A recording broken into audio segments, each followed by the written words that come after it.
Bonjour à tous, je suis Catherine Moutet, je suis la responsable du département AFNOR Énergie Ingénierie et nous allons intervenir donc avec Pierre-Louis, je te laisse te présenter.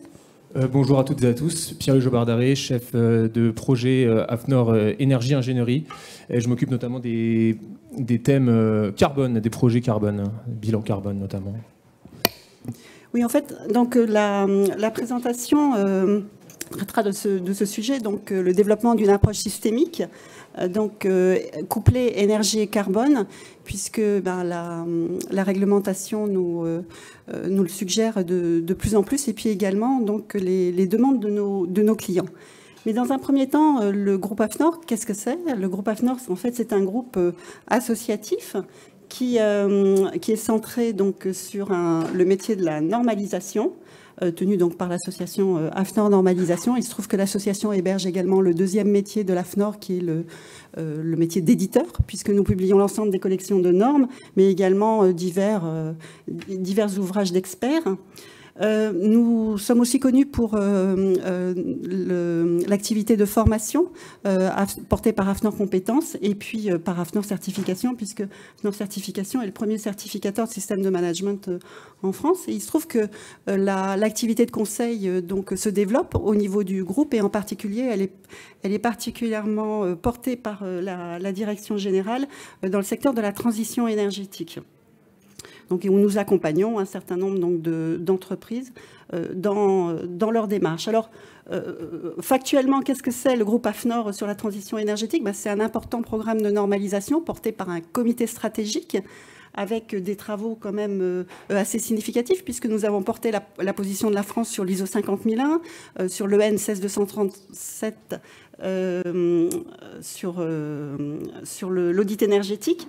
Et puis là, vous voyez, les travaux évoluent. Par exemple, il y a un groupe de travail sur le management de la transition énergétique des entreprises.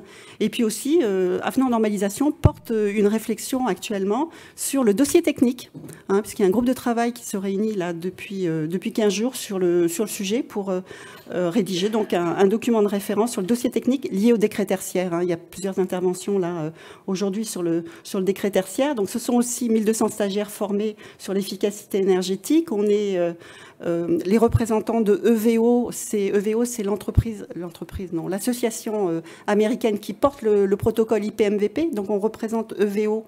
On est training partner dans les pays francophones en Europe, c'est-à-dire France, Belgique et Suisse. Ce sont aussi plus de 800 certificats ISO 50001 dans le monde. Voilà, donc un certain nombre d'activités. Et puis, portées par le pôle AFNOR Énergie Ingénierie, eh bien, ce sont des contributions à la réglementation, sur la réglementation, donc loi DADU, sur l'audit énergétique réglementaire, donc la directive de 2012, donc qui a été révisée en 2018. Vous savez qu'il y a une nouvelle directive donc, qui s'annonce sur l'efficacité énergétique et qui, en fait, inverse l'obligation, puisque ça serait l'ISO 50001 qui prendrait le pas sur l'obligation d'audit énergétique pour des entreprises au-delà d'un certain seuil de consommation. Voilà, donc l'activité sur le dossier technique. Et puis enfin, on a un observatoire sur l'ISO 50001, puisqu'on est très actif donc, sur cette norme. Alors, que constate-t-on depuis quelques petites années? Ça va passer. Voilà, c'est qu'il y a de plus en plus de demandes de couplage entre une approche efficacité énergétique et carbone. Donc nous, on y est assez favorable. Pierre-Louis vous illustrera le fait qu'on a des outils qui sont prêts à en fait servir de support pour ce type d'approche.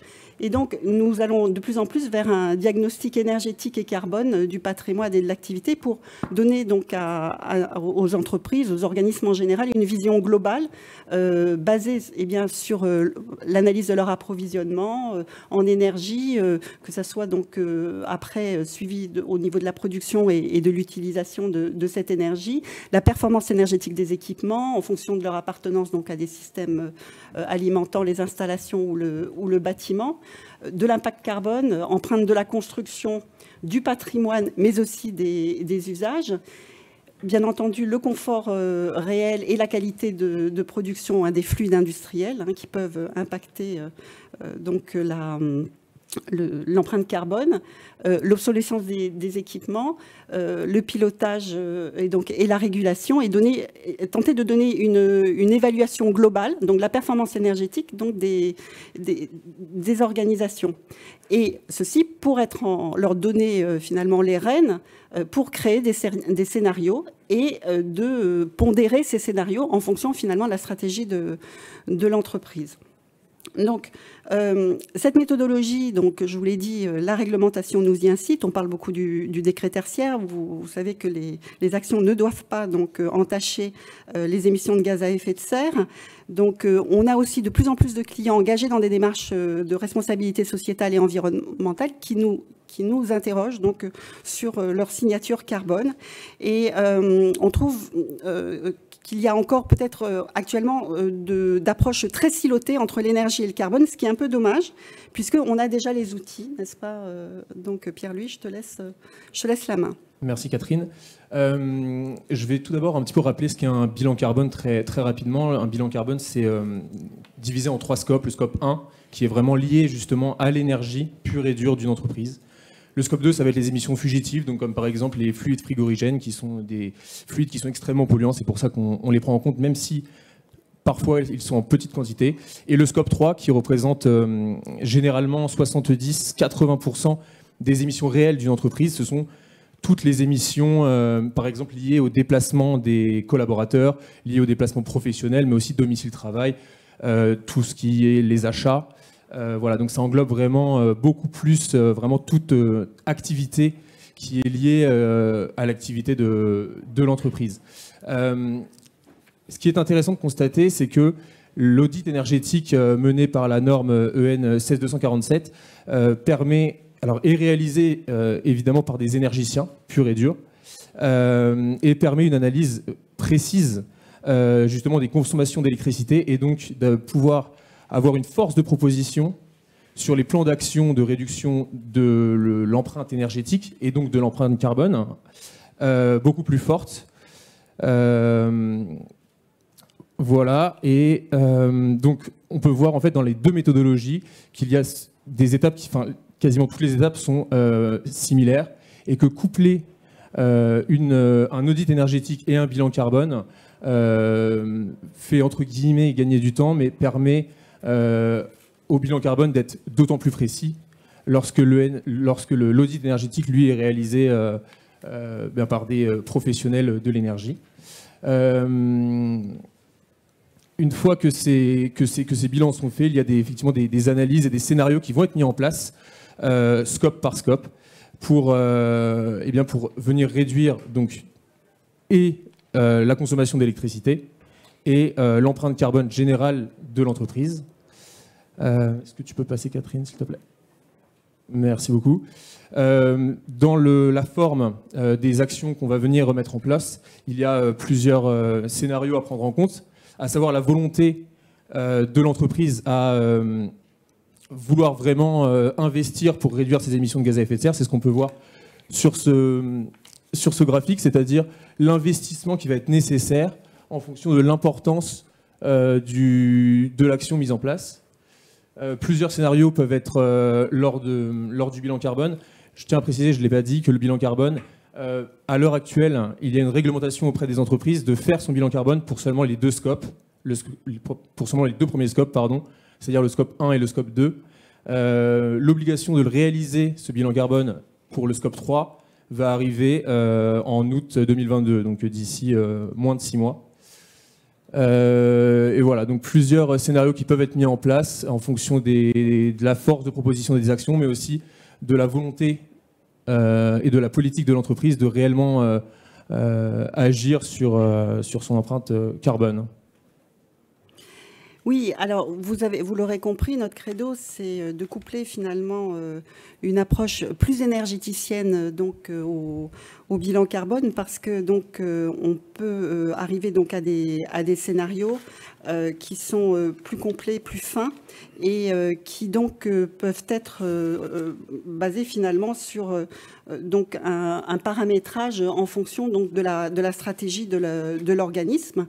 Ici, vous avez donc une représentation donc d'une analyse qui a été réalisée par une personne de mon équipe pour une entité du tertiaire, et où on recherchait donc à privilégier bon, bien entendu l'efficacité énergétique, mais également donc l'impact carbone et la rentabilité à moins de 10 ans. Et on a tout à gagner donc de regarder les bilans carbone avec finalement une loupe énergéticienne. Mais pour construire ces scénarios, il est important aussi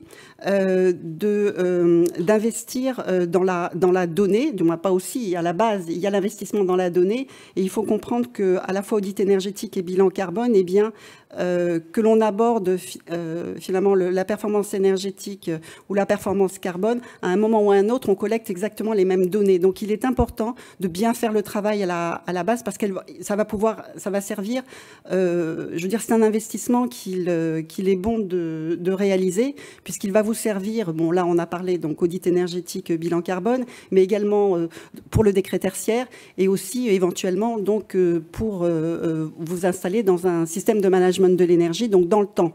Et donc pour acquérir ces données, donc il y a eu aussi plusieurs présentations.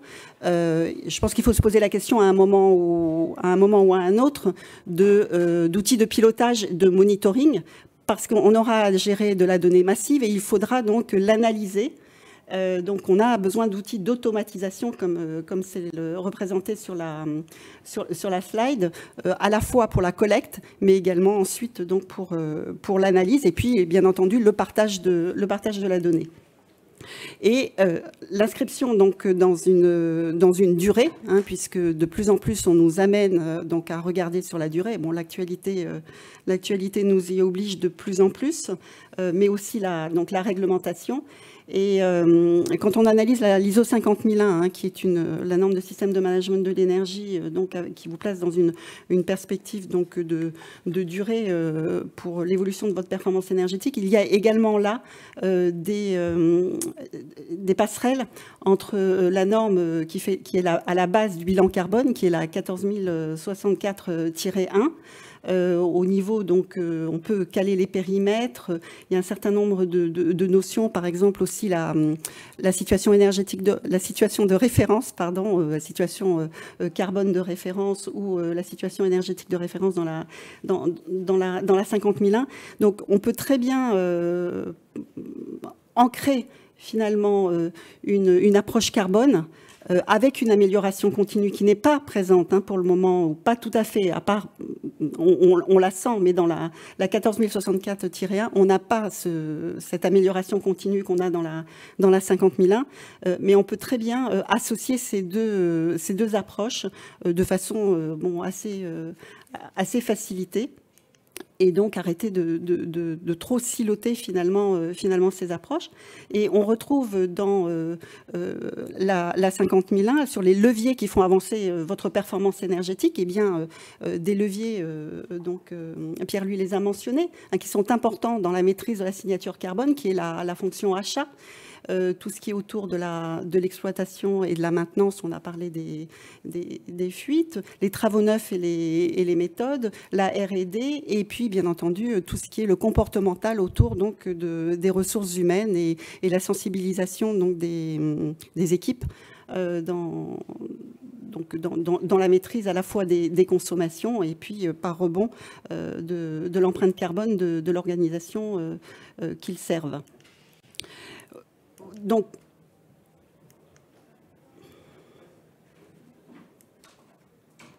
Donc voilà, la conclusion de notre intervention, c'est qu'une approche en amélioration continue type ISO 50001 est tout à fait propice donc au couplage des approches énergie et bas carbone, et il ne faut certainement pas donc s'en priver. Et donc au cœur de ces approches, il y a bien la collecte des données, leur analyse. Et donc, on peut très bien envisager donc cette double approche. On a les outils et donc il est possible de la faire, et il faut, je pense, cesser les approches trop silotées. Donc ça, c'est quelque chose que l'on développe de plus en plus chez AFNOR Énergie Ingénierie. Et donc, je voulais vous présenter donc l'approche en général du groupe sur la performance énergétique. Donc, on a en fait une approche en 3 briques autour de la certification, avec donc une offre qui était centrée beaucoup sur la performance énergétique et qui évolue beaucoup vers les énergies renouvelables, avec différents labels qui sont apparus ces derniers 18 mois, et dont le dernier petit label porte sur l'agrivoltaïsme positif. Un programme de formation qui, donc en 2022, offre des classiques, mais également des nouveautés, et des nouveautés aussi qui sont orientées justement vers la décarbonation, industrie et bâtiments, et puis aussi un programme renouvelé autour de la garantie de performance énergétique. Les énergies renouvelables aussi, l'offre s'étoffe autour de notamment le photovoltaïque, mais également des approches de formation de référents énergie renouvelable sur les bâtiments. Et puis enfin, donc, notre approche conseil qui regroupe donc les accompagnements, que ce soit audit énergétique, également donc autour de l'ISO 50001, et puis donc le renforcement aussi d'un pôle carbone, avec en particulier donc le recrutement d'un junior. Voilà, Pierre-Louis. Voilà, merci. Si vous avez des questions, on est à votre disposition.